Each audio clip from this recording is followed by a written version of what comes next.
amin, natutuloy na. Kung tinamuan na lang namin mag-asawa, saka magkapanaboy na makasalanan, kaya naman natawa na lamang ito, saka nagtuloy sa pag-alis. Ito, tetali. Thank you so much. I love you, I love you, I love you. Kung ako mo at nagkalimabaw sa nararamdaman ko, hindi rin natatanggap ng mag-asawa.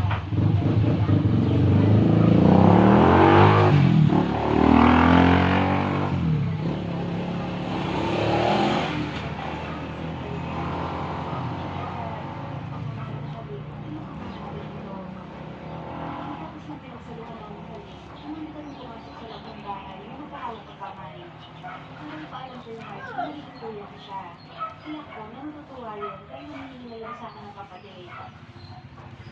Tama lang yung feelings mo. May gumisan na parang sa'yo. Hindi ka naman parang ginagawa ko yung mga. Ano ba naman ito ginagawa ng cellphone nito? Saka kami tinignan na may pagtatanong. Ano po yan, Mama? Papa?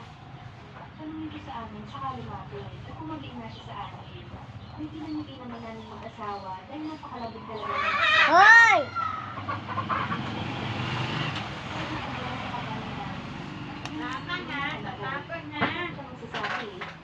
Talaga po, Mama? Papa? Magiging father na po ako?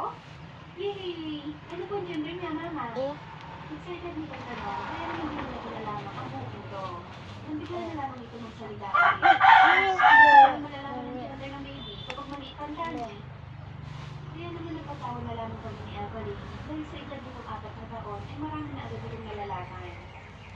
Inumagahan ay napakami naganda ng pagdaan ng asawa ko dahil dahil ng mga niya.